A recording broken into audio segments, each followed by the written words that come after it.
Amarachi Ezeobi entered the world like a whispered scandal, born into a home where her very existence carried the weight of betrayal. From the moment she arrived in the Ezeobi household in Benin City, there was no celebration, no warmth, no joy. Her presence reminded everyone, especially Madame Roseline, of a wound that never healed. To the outside world, the Ezeobis looked like a powerful, disciplined, respectable family.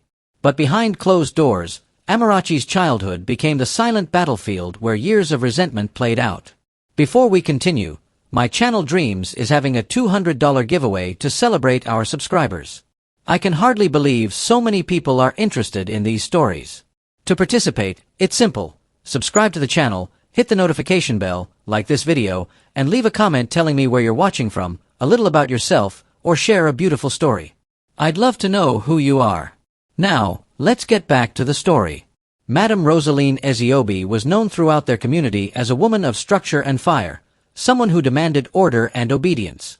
People praised her for her strength, but those inside her home saw a different side, a hardened woman carrying bitterness like an ornament. Her husband, Chief Uche Ezeobi, was a respected political figure whose voice influenced many, yet inside his home, that voice softened under Roseline's authority. Amarachi was never meant to be part of their picture-perfect life. After 9 years of childlessness and multiple failed IVF attempts, Chief sought solutions outside their marriage. The young housekeeper he slept with became pregnant, and although she died during childbirth, the baby survived, an innocent reminder of his infidelity. Chief brought the child home, wrapped in guilt and determination. "This child is my blood," he told Roseline. "She will remain here." Roseline agreed, but with ice in her voice. "She will grow up here, but she will never be my child." And she kept her promise without ever breaking character. As Amarachi grew older, the hierarchy of the Ezeobi household revealed itself with painful clarity. Roseline adored her biological daughter, Ojeki, a lively girl whose laughter echoed freely through the house. Chief, still ashamed of his past mistake, overcompensated with love and attention toward Ojeki. Everyone treated her like royalty. But Amarachi, she became the shadow behind the family portrait. While Ojeki slept in a beautifully furnished princess-themed bedroom, Amarachi slept in the old storeroom, cracked walls, dim lighting, and a broken fan that clattered through the night. Ojeki had a nanny and new clothes every term.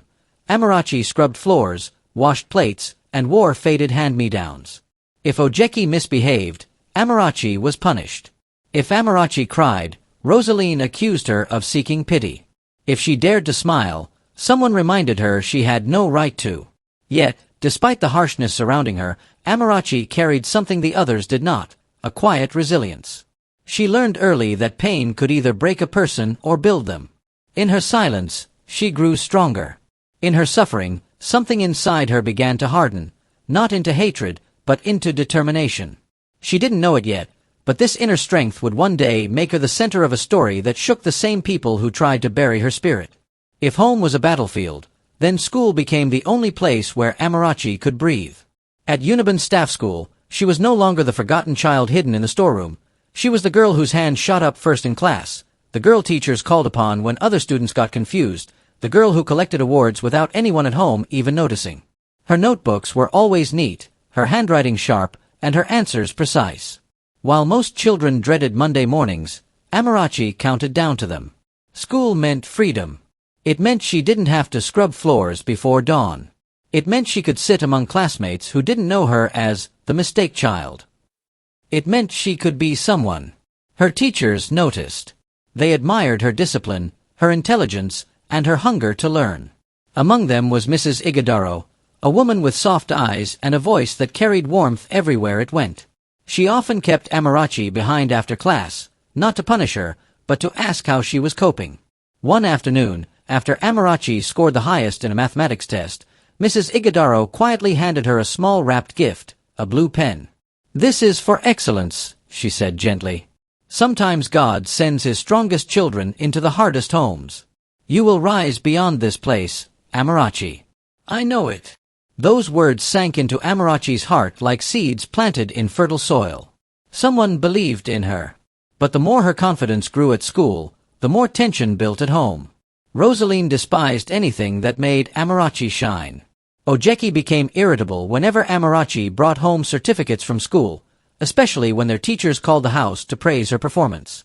One particular evening, Amarachi returned home holding an award for Best Student in Mathematics.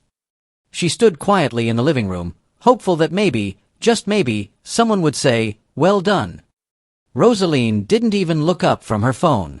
Ojeki rolled her eyes. When Amarachi finally gathered the courage to present the award, Roseline snatched it from her hand, glanced at it for 2 seconds, and dropped it onto the table. "And how does this help my family?" Roseline asked coldly. "Will your brain cook food? Will your mathematics wash plates?" Ojeki laughed, flicking her hair as she walked past. Amarachi swallowed hard, refusing to cry. She had learned long ago that tears only fed Roseline's satisfaction. But it hurt, deeply. That night, as she sat in the dim storeroom with the award beside her, she made a silent vow. Someday, her achievements would place her far above the reach of anyone who tried to belittle them. She didn't know it yet, but this quiet determination would become the foundation of everything she was destined to face. Amarachi turned 18 in a house where celebrations were reserved only for Ojeki. There was no birthday cake, no singing, no family prayer, just another day of chores, silence, and the familiar sting of being invisible. But months after her birthday, something happened that changed the air in the Ezeobi household. Chief Uche suffered a sudden stroke. The once commanding man, whose voice could sway political meetings, now struggled to speak and could barely walk without assistance. Roseline quietly took control of the finances, the household decisions, and, most importantly, the family narrative. Without Chief's authoritative presence, the thin layer of diplomacy she had maintained vanished. Her resentment became open, her tone sharper, her patience non-existent. During this period, Amarachi often tidied Chief's room, wiping down surfaces and organizing documents that had been shoved into drawers during the chaos of his hospitalization. One evening, as she sorted a pile of old files, a folded envelope slipped out and fell to the floor. She picked it up, intending to place it back, but the paper was already open enough to show a heading that made her pause. DNA test result. Her hands trembled as she unfolded it fully. Her name stared back at her. And under it, the confirmation. 99.98% paternity. Mother, late Miss Isiohi Osamwenki of the Osamwenki family. Her breath caught. She knew the Osamwenki name. Everyone in Benin City did. It was a family known for its academic excellence, a lineage of professors, doctors, lawyers, people who carried intelligence like a crown. Amarachi sank to the floor, staring at the document. So this was the truth her life had been built on. Her mother wasn't just a house girl. She wasn't a mistake. She was the daughter of a respected family, one Roseline had always envied from afar. But before she could process the revelation, the door swung open. Roseline stood there, arms folded, eyes burning. "So," she said coldly, "you found it." Amarachi froze, clutching the document. Roseline stepped forward, snatched the paper from her hands, and tore it cleanly down the middle before Amarachi could react. The pieces fluttered to the floor like broken feathers. "You think this changes anything?" Roseline hissed. "Your mother was a disgrace who trapped my husband. You carry her blood. And I will never let you forget that." Her words were sharp, each one a wound. Amarachi felt the old familiar helplessness return, but underneath it, something shifted. Roseline wasn't just cruel, she was threatened. And that truth planted a seed of understanding. Her stepmother's hatred wasn't random. It was rooted in fear, fear that Amarachi's true identity would expose everything Roseline had tried so desperately to bury. From that day, Amarachi knew the war in that household had only just begun. For most teenagers, gaining admission into a university is a joyful milestone. For Amarachi, it was proof that she could build a future far away from the cruelty of the Ezeobi household. When the admission letter from Uniban's prestigious law faculty arrived, she held it like a lifeline. She had worked for it, late nights studying, long hours in crowded libraries, sneaking borrowed textbooks into the storeroom where she slept. It was the first real victory she could call her own. But good news travels strangely in a home built on resentment. That evening, Roseline sat in the living room with Ojeki perched beside her like a queen awaiting an announcement. They had called Amarachi downstairs, their faces unreadable. Roseline held 2 envelopes, one addressed to Ojeki, one to Amarachi. Amarachi felt a flicker of hope, believing her stepmother wanted to congratulate her, even if reluctantly. "I want to make something very clear," Roseline began, her tone icy. She held up the envelope with Amarachi's name. This admission came at a very inconvenient time for this family. Ojeki crossed her legs and smirked. Roseline continued, "We have reconsidered our priorities." Amarachi's heartbeat quickened. "Only one child can go to the university this year," Roseline said, slowly and deliberately. "And that child is Ojeki." The room spun. Ojeki leaned her head on her mother's shoulder, pretending to act surprised. "Mummy, are you sure?" Amarachi got in too. "Hush," Roseline snapped, though her lips curled with satisfaction. "Your sister will go next year. If she truly deserves it." Amarachi took a step forward, stunned. "Ma, my admission is already confirmed. I have to resume in 2 weeks." Roseline stood up sharply. "Are you arguing with me?" "No, Ma. Chief Uche, seated weakly in an armchair, tried to speak. His words came out slurred and broken. "Let her go." Rosaline's eyes flashed with fury. "You can barely stand, yet you want to dictate finances? Please." She waved her hand dismissively. "The girl will stay home. She will work in my shop, save money, and learn humility." Amarachi felt something fracture inside her. Her dream, her escape, was being ripped from her like it meant nothing. She clutched her admission letter tightly, her voice trembling. "But, Ma, this is my chance." Roseline stepped closer, lowering her voice to a harsh whisper. "There is no your chance in this house. You take what I give you. And right now, what I am giving you is responsibility." Ojeki let out a low laugh. "Better luck next year, sister." Amarachi's throat tightened. She wanted to scream, to defend herself, to tell them how hard she had worked. But the words died inside her. She had no power here. None. That night, in the dim storeroom, she curled around the admission letter like a wounded animal protecting its last piece of hope. Silent tears soaked the paper. But after the pain settled, something else rose, a quiet, burning vow. One day, they will regret this. One day, the same people who mocked her dreams would watch her rise beyond anything they imagined. And that silent promise became the spark that would later change everything. Working in Rosaline's cosmetics shop became Amarachi's new routine, a daily reminder of everything that had been taken from her. Day after day, she arranged shelves, greeted customers with forced smiles, and watched Ojeki prepare to leave for university, carrying the dream that should have been hers.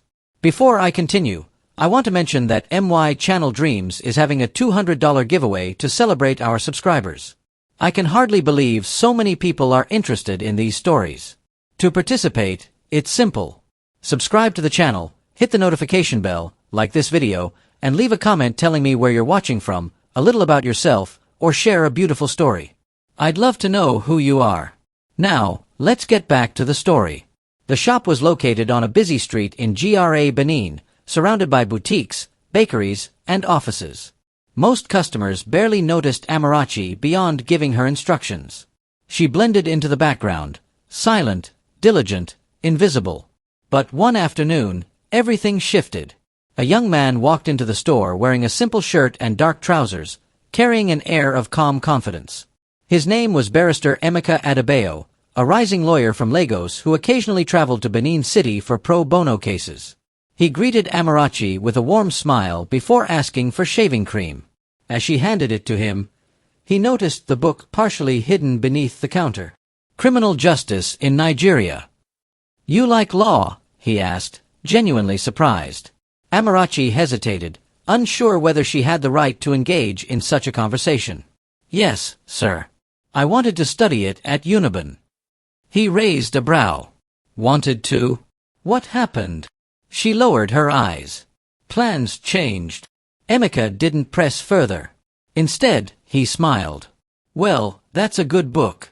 Keep reading. You never know where it might lead." For the first time in a long while, someone looked at her with recognition. Not pity, not irritation, not indifference. Someone saw the mind she'd been hiding. Over the next few weeks, Emeka became a familiar face. Whenever he visited the shop, he spoke to her about court cases, justice, and the importance of education. He treated her like an equal, a person with potential, not a housegirl working behind a counter. But hope has a way of threatening those who thrive on oppression. Roseline noticed the conversations, the small smiles, the way Emeka's presence brightened Amarachi's usually quiet spirit. One evening, after Emeka left the shop, Roseline stormed in through the back door. "So this is what you're doing here," she snapped. "Chasing men? Flirting with customers?" Amarachi's eyes widened. "No, Ma. He only—" "Silence." Roseline pointed a sharp finger at her. "From today, you will not speak to that man again. Do you hear me?" Amarachi nodded weakly, though her heart felt heavy. The next time Emeka came in, he noticed Amarachi's distant behavior. When he tried to speak to her, she barely responded. Her shoulders were tense, her gaze lowered. Without asking, he understood. He paid for his items quietly, but just before leaving, he whispered, "If you ever need help, I'm around." The words were gentle, sincere, and dangerous. Dangerous because they offered the one thing Roseline feared most: possibility. Amarachi didn't realize it then, but this small connection, this tiny act of kindness, would one day become the thread that altered the entire course of her life. Roseline loved celebrations, especially when they involved Ojeki. So when her daughter was finally set to resume at Uniban, she threw a large Thanksgiving party at the house. Music filled the compound, neighbors streamed in with gifts, and relatives occupied every corner with loud conversations and exaggerated praises for Ojeki's bright future. Amarachi, as expected, was not part of the celebration. She wasn't dressed for the occasion, nor was she invited to sit among the guests. Instead, she carried trays of drinks and plates of peppered meat, weaving quietly through the crowd like a shadow. Ojeki wore a glittering gold dress, surrounded by cousins who hyped her up with loud laughter. Amarachi wore an old gown Roseline had rejected 2 years ago. Chief Uche sat in a corner, watching everything with tired, helpless eyes. He tried speaking a few times, gesturing for Amarachi to sit beside him, but Roseline deliberately ignored his attempts and pulled him away each time, insisting he shouldn't stress himself. As the evening progressed, the drinks flowed freely, and 2 of Ojeki's older cousins became increasingly intoxicated. They spotted Amarachi passing by and decided she would be their entertainment for the night. "On, see the house girl," one shouted, loud enough for guests nearby to hear. The other cousin laughed. "She dey serve drink like she dey beg for admission." The guests chuckled. Amarachi kept her head down, pretending not to hear. But they weren't done. "Your papa mistake," one cousin yelled. "See as you wan compete with Ojeki. You no reach her level," the other added. Ojeki laughed loudly, enjoying the scene. Amarachi tried to walk away, but the insults kept coming, sharper, louder, more vicious. "Even if you read book tire, you no go ever be like Ojeki. You think say you be part of this family? Joke." Something inside her snapped. She turned slowly, her voice trembling but firm. "At least I don't live my life depending on people's pity." The entire compound went silent. Guests stared. Ojeki's mouth hung open. Chief tried to rise, startled. And Roseline, who had been speaking to a group of churchwomen, froze as if someone had poured cold water on her. In 3 strides, Roseline marched toward Amarachi. Without a word, she landed a hard slap across her face, the kind that echoed across the compound. Amarachi fell against a chair, gasping. "You dare speak back?" Roseline growled. "In front of my guests." Amarachi's cheek burned. Tears gathered, but she refused to let them fall. "Not tonight." Roseline grabbed her by the arm and dragged her to the veranda. "Let everyone hear this," she announced loudly. "This girl, this ungrateful child needs a lesson." Family members gathered, sensing drama.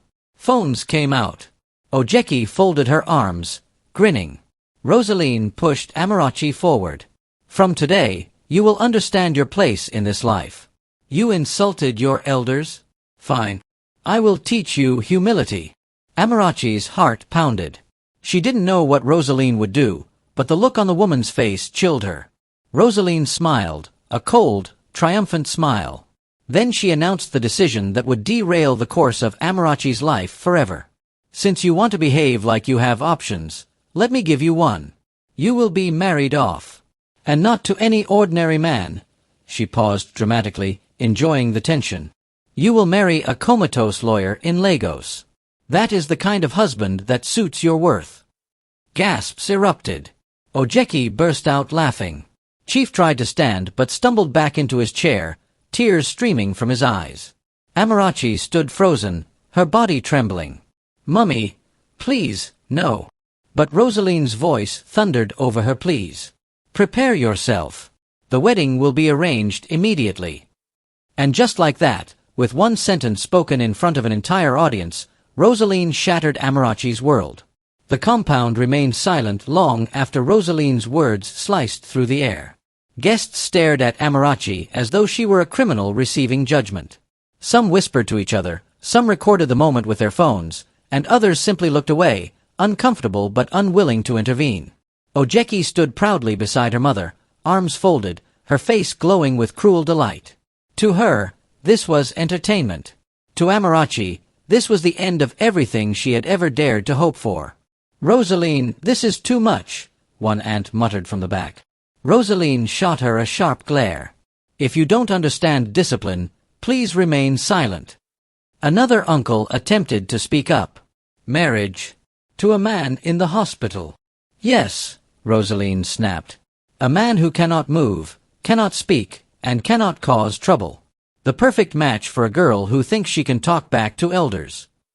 Gasps rippled again. Amarachi felt her legs weaken. She tried to speak. Mummy, please. I'm begging you. Roseline raised a hand. If you say one more word, you will sleep outside tonight. Chief Uche struggled to rise. His hands shook as he gripped the edge of his chair, fighting to form the words. No. Rose, no. But his speech was too weak, too broken. Roseline didn't even spare him a glance. She turned to the crowd, wearing a theatrical expression of sorrow. You see what I have endured? A disrespectful child, challenging authority. Enough is enough. Then she looked at Amarachi with eyes that held no mercy. The lawyer's family wants someone humble to take care of their son. And you, she pointed directly at Amarachi's chest, you will go there. You will marry him. You will serve him. That is your place. Amarachi felt the world tilt. Her voice came out in a whisper. What did I do to deserve this? Roseline stepped closer, her tone low and venomous. You dared to answer back in front of my guests. You dared to shine in this house. You dared to exist in ways that irritate me. She leaned in. Be grateful I'm still giving you a future. A murmur went through the crowd. A future? Amarachi whispered, confused. Roseline smiled, a slow, cruel smile. Yes. Marriage is better than the streets, is it not? Ojeki burst into laughter, holding on to her cousin for balance. Imagine. Amarachi, married to a vegetable. More laughter. More stares. Someone pressed a phone closer, recording her humiliation like entertainment. Amarachi wanted to run, but where? She wanted to scream, but who would listen? Roseline raised her voice again. His name is Chinedu Okorie, son of the women's leader at my church. The boy is in a coma after an accident. They have prayed and prayed, but his spirit is weak. They believe that if he has a wife by his side, he may fight harder to live. Some guests seemed uneasy. Others nodded sympathetically. Roseline continued, We will travel to Lagos this week to finalize everything. The wedding will take place in the hospital chapel. It must be quick and simple. Amarachi felt her throat close. Please. I'm only 18. I'm not ready. Roseline chuckled. You were ready to insult your elders. You were ready to embarrass me. Good. You will now be ready to become someone's wife. Chief finally pushed himself up and nearly fell. He pointed at Roseline, tears running down his cheeks. Stop this. Roseline smirked. Sit down. A cousin helped Chief back into the chair as he wept silently. The crowd was restless, confused, but no one dared challenge Roseline. Her voice carried authority. Her reputation carried fear. And Amarachi? She had no power to resist. As the party resumed awkwardly, Amarachi stood alone on the veranda, her world collapsing around her. People walked past whispering, "Such shame. God forbid. What kind of life is this girl entering? Married to a man who cannot talk." Amarachi stared at the ground, tears dripping silently onto the dusty tiles. In one public moment, with one cruel declaration, Roseline had destroyed the fragile future she'd fought for. Inside her chest, hope shriveled, and something else took its place. A deep ache, a fear she couldn't name, and a question that lingered painfully. What kind of life awaited her in Lagos? The next morning, Roseline moved quickly. She made phone calls before sunrise, spoke in hushed tones, and arranged transportation as though Amarachi's life was a mere task on her to-do list. By afternoon, she announced that they would travel to Lagos the following day to meet the family of the groom. To Amarachi, the word groom felt like a cruel joke. She barely slept that night, replaying the scene from the party over and over. Marriage was supposed to be a celebration, a union, a choice. But hers would be a transaction, one built on humiliation and punishment. When they arrived in Lagos, they drove straight to the Lagos University Teaching Hospital, LUTH. Roseline marched ahead with Ojeki, their shoes clicking sharply against the floor, while Amarachi followed behind like a prisoner being escorted to her fate. They stopped outside a private ward. A middle-aged woman stepped out, a woman with tired eyes, deep worry lines, and a rosary wrapped around her hand. Her name was Mama Celestina Okorie, the mother of the Comatose lawyer. The moment she saw Amarachi, her face softened into relief, as though she had spotted an angel descending. "This must be her," she whispered gratefully. "God bless you, my daughter. God bless you." Amarachi was startled. No one had ever looked at her with such tenderness. Roseline put on her polite church voice and replied, "Yes, this is Amarachi. She is humble, respectful, and ready to stand by your son." Amarachi swallowed, shame burning inside her. She wanted to speak, to explain that she didn't choose this marriage, but Mama Celestina's eyes were filled with such fragile hope that Amarachi stayed silent. Mama Celestina led them into the ward. There, lying motionless on the hospital bed, surrounded by machines and blinking lights, was Chinedu Okorie, a 33-year-old human rights lawyer whose name once echoed in law chambers across Lagos. He had been struck by a hit-and-run driver while crossing the road after winning a case that exposed a powerful land cartel. The attack had left him in a deep coma, neither gone nor fully alive. Doctors had described his condition as fluctuating consciousness. He could hear sounds sometimes. His hands twitched occasionally. His breathing changed when familiar voices spoke to him. He was not lost. But he was not here either. "They say he can hear us," Mama Celestina said softly, touching her son's arm. "I speak to him every day. I pray. I sing. But his spirit, it is tired. I believe that if he has someone beside him, someone who will be his partner, the bond may call him back." Roseline nodded with the seriousness of a woman pretending to understand compassion. "That is why we're here. Amarachi will make a good wife." Amarachi's heart twisted painfully. She had imagined a stranger, a man chosen by cruelty. She had not imagined a good man. A lawyer who defended the helpless. A man respected for his courage. A man trapped inside a silent body. She stared at him, feeling something shift inside her. He wasn't a punishment. He was a victim too. And that realization cut deeper than anything Roseline had done. Mama Celestina held Amarachi's hands. "My daughter, if you agree to marry him, you will not be alone in this. I will love you like my own." The words broke something inside Amarachi, a tenderness she hadn't felt in years. But in the doorway, Roseline watched with cold satisfaction. To her, this wasn't compassion. It was the perfect trap. When Mama Celestina announced that the wedding would take place in the hospital chapel, a heavy stillness settled over Amarachi. This was not the wedding she had ever dreamed of. Not that she had dreamt much, but it was still painful to imagine taking vows beside a man who could not speak, move, or look at her. Roseline, however, treated the planning with cold efficiency. She chose the cheapest gown possible, a dull cream dress 2 sizes too big. She purchased nothing new for Amarachi, not shoes, not jewelry, not even a comb. "You don't need to look beautiful for this," she told her. "It's just formality." Ojeki found it all amusing. She scrolled through Instagram filters while snapping pictures of the gown on the bed. "Perfect," she laughed. "This is exactly what she deserves." On the morning of the wedding, Amarachi stood in the tiny chapel mirror staring at her reflection. The dress looked worn. Her hair was pulled back in a simple bun. Her face, drained of emotion, reflected the reality of a girl being led into a life she did not choose. Roseline entered, glanced at her, and sighed loudly. "Hurry up. They're waiting." The chapel was small, barely enough space for 20 people. There was no music, no decorations, and no scent of joy. The only sound came from the soft hum of fluorescent lights and the occasional beeping of machines drifting in from the hospital corridor. Chinedu lay on a hospital bed placed carefully beside the altar. His eyes were closed, his breathing shallow but steady. The machines connected to him blinked rhythmically, keeping time like an emotionless conductor. Mama Celestina stood near her son, wiping tears that refused to stop.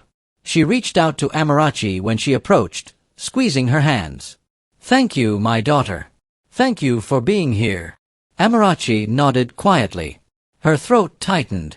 Roseline sat with Ojeki and several churchwomen.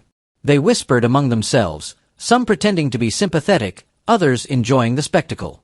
Ojeki already held her phone upright, capturing Amarachi's trembling posture. The priest cleared his throat and began the ceremony. "We are gathered here today to commit these 2 souls into the sacred bond of marriage." Amarachi blinked rapidly, forcing herself to stay present. She felt like she was watching someone else, some other girl, stand there in that oversized gown. "Do you, Amarachi Ezeobi, take Chinedu Okorie to be your lawful wedded husband?" Her voice cracked. I do." It wasn't a joyful vow. It was survival. Mama Celestina sniffled loudly, squeezing her rosary. When it was time for Chinedu's vows, the priest simply placed his hand gently on Chinedu's limp fingers. "Even in silence," he said softly, "love and covenant can speak through the soul." Amarachi's chest tightened. She looked at Chinedu, wondering if he felt anything, if he sensed the humiliation she carried, or the desperation she hid. The priest declared them husband and wife. There was no applause. No cheers. Just the subtle clicking of Ojeki's phone camera capturing Amarachi wiping a tear. After the ceremony, Mama Celestina embraced Amarachi tightly. "You are my daughter now. I will never forget what you've done for him." Amarachi felt her throat close. She wanted to tell the woman the truth, that she never chose this. But each time she tried to speak, the words died on her tongue. How could she break this woman's fragile heart? Outside, Roseline watched with a self-satisfied expression, whispering to her church friends, "Well, she's married now. She has a future. It may not be bright, but at least she has stability." Amarachi stood frozen, staring at the chapel doors. She wasn't angry. She wasn't crying. She was simply empty. She had walked into that chapel as a girl with a stolen dream. She walked out as a wife to a man who could not open his eyes. But deep somewhere in the quiet, hidden corners of fate, the story had only begun. The first week after the hospital wedding felt like walking through fog. Amarachi moved mechanically, changing Chinedu's bedsheets, wiping his forehead, adjusting his pillows, and reading the nurse's instructions carefully so she wouldn't make mistakes. Mama Celestina visited daily, filling the room with prayers and quiet hymns. Roseline rarely visited, except to remind Amarachi to behave herself and not embarrass the family. But something began to shift, slowly, like dawn breaking after a long night. Amarachi found herself talking to Chinedu more than she expected. Sometimes she read newspapers aloud. Other times she told him stories she remembered from childhood. She didn't know why she felt so compelled. It wasn't love, wasn't attraction, wasn't obligation. It was simply human. She was alone. He was alone. And silence felt heavier than words. One afternoon, while Mama Celestina stepped out to buy food, Amarachi sat beside Chinedu with a novel she had borrowed from a nurse. She read aloud, her voice soft and steady, her eyes drifting occasionally to his face. "You know," she whispered at one point, lowering the book, "you used to stand in court and defend people who had no one. I read about your cases. I didn't know life could be this cruel, to someone who saved others." She didn't expect a response, but something happened. A faint twitch. So small she thought she imagined it. She leaned forward. "Chinedu." His fingers didn't move again. She pulled back, scolding herself. "Maybe I'm just tired." But later that evening, while wiping his arm with a warm cloth, she paused. The muscles in his hand tightened, just for a second, just long enough to make her gasp. "Mama!" she called instinctively. Mama Celestina rushed in. "What happened?" Amarachi pointed at his hand. "I think he moved." Mama Celestina grabbed Chinedu's hand, tears brimming in her eyes.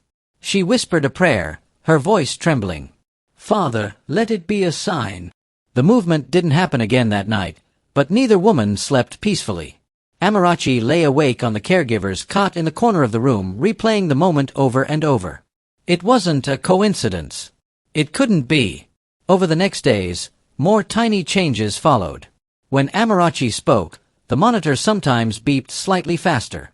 When she held his hand, his breathing deepened. When she read aloud, his eyelids flickered, as if his mind was fighting through fog to reach her voice. Doctors noticed. One neurologist asked, "Has anyone been speaking to him frequently?" His brain activity spikes at certain intervals. Mama Celestina nodded proudly and pointed toward Amarachi. "She's the one. She talks to him every day." The doctor turned to Amarachi. "Keep doing whatever you're doing. He may be responding to emotional stimulation." Roseline dismissed the idea when she heard about it. "Muscle reflex," she said. "Nothing more." But Amarachi knew what she felt in his fingers. She knew what she saw in the monitor. She knew what she heard in the whispered breaths. Something was changing. One quiet evening, while the hospital was unusually calm, Amarachi sat beside him again. She placed her hand lightly on his. "If you can hear me," she whispered, "just try. Try to come back. You're not alone." And then it happened. A small squeeze. Clear. Intentional. Amarachi's breath caught in her throat. She stared at his hand, then at his face, tears rushing to her eyes. "Chinedu," she whispered. His eyelids trembled desperately, fighting their way open. Mama Celestina burst into the room just as Amarachi's tears fell onto his hand. "What is it? What happened?" Amarachi looked up, voice shaking. "I think he's trying." And he was. The man they called a lost cause was reaching toward life, toward her, one fragile movement at a time. The bond neither of them chose had begun to grow into something deeper, something unexpected, something powerful enough to shake everything that came next. Chinedu's small responses, those faint hand movements, the flicker of his eyelids, the slight changes in breathing, began to form a fragile thread of hope in the hospital room. Mama Celestina clung to that thread with faith so fierce it could move mountains.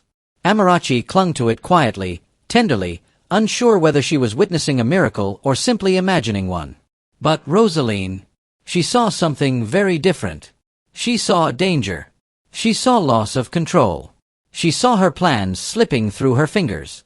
A week after Chinedu's first hand squeeze, Roseline arrived at the hospital unusually early. She barely greeted the nurses before striding toward the ward. But as she approached, she noticed Amarachi was not inside. She had gone to buy food for Mama Celestina. The timing was perfect, too perfect. Roseline stepped inside the ward, her heels clicking sharply against the sterile floor. She pulled out her phone and dialed a number, lowering her voice but not enough. She didn't know the door hadn't closed completely behind her. She didn't know Amarachi had returned earlier than expected. And she didn't know Amarachi was standing just outside the door, frozen. "Yes, yes," Roseline whispered harshly into the phone. "The girl is legally married to him now. Once the boy dies, everything the family owns goes straight to her." Amarachi's breath stopped. Roseline continued, impatient and irritated. "And then once she's a widow, we control her. It will be easy. She has no money, no power, no one. The Okorie assets will be ours through her." Amarachi's hands trembled violently. Roseline laughed softly, a cold, satisfied laugh. Don't worry. The boy is too far gone. His recent movements. Nonsense. Just spasms. He will not wake up. Her voice dropped lower, sharper. Once he's gone, Amarachi becomes the key to everything. And she's too naive to understand it. Perfect, isn't it? Amarachi stepped backward, the corridor spinning around her. She pressed a hand against the wall, her heart pounding so loudly she could barely breathe. This marriage, this humiliation, this life she had been forced into, it wasn't just punishment. It was a trap, a scheme, a long, calculated plan. And she was the pawn. Amarachi turned slowly and walked down the corridor, each step heavier than the last. Her legs felt weak, her chest tight. She found a quiet staircase, sat on the bottom step, and broke. Her sobs came fast and silent at first, then louder roar, as though years of locked-up pain had finally found a way out. She buried her face in her hands, the reality crushing her. Roseline had never wanted her happiness. Never wanted her growth. Never wanted her freedom. She wanted control. Control through marriage. Control through widowhood. Control through inheritance. And Amarachi, so young, so desperate for love, had walked straight into the trap. Her chest heaved painfully. "How much more?" she whispered into her palms. "How much more can I take?" The question did not echo. It dissolved quietly into the stairwell. After several minutes, she wiped her face, stood up slowly, and forced herself to return to the ward. Mama Celestina didn't notice her tears. She was praying softly near the bed. Amarachi sat beside Chinedu, her hands trembling as she held his. She leaned close, her voice breaking. "I don't know if you can hear me, but I'm scared. I don't know what to do. I feel alone." Her tears fell onto his hand. "I didn't choose this marriage," she whispered, voice trembling. "But somehow you're the only place I feel safe." Her grip tightened unconsciously. "Please," she begged softly. "If you can hear me, please don't leave me here alone. I don't have anyone else." The room was painfully still. Until the monitors shifted. A small spike. Then another. Chinedu's breathing deepened, his eyelids fluttering violently as if he were fighting his way to the surface. Mama Celestina gasped. "Chinedu!" Doctors were called immediately, rushing into the room with urgency. Amarachi backed away, frightened but hopeful. The neurologist checked the readings, eyes widening. "He's responding," he announced. "He's trying to come out of the coma." Mama Celestina sobbed into her hands. God, thank you." Amarachi stood frozen near the foot of the bed, her heart hammering. Chinedu's fingers twitched again, this time reaching upward, searching. The neurologist stepped aside. "Let her come closer," he said gently. "He seems to respond to her voice." Amarachi approached slowly, disbelief clouding her face. She held his hand carefully, afraid to break the moment. "Chinedu," she whispered, "I'm here." His eyelids fought harder. His fingers tightened around hers. Then his eyes opened. Not fully, not sharply, but open, tired, unfocused, heavy with the weight of waking after months in darkness. Mama Celestina cried out, falling to her knees. Chinedu's gaze shifted slowly, painfully, until it found Amarachi. He blinked. Once. Twice. Recognition flickered, faint but unmistakable. His lips moved. A broken sound escaped. Amarachi leaned in, trembling. Chinedu's voice, hoarse and fragile, whispered the first words he had spoken in months. "My wife." Amarachi covered her mouth, tears streaming uncontrollably. Mama Celestina sobbed louder, praising God in between gasps. The doctors exchanged stunned glances. But Amarachi stood still, unable to breathe, unable to think, because in that moment, she understood something. He knew her. Not as punishment. Not as a trap. Not as a burden. He knew her voice. He knew her presence. He knew her heart.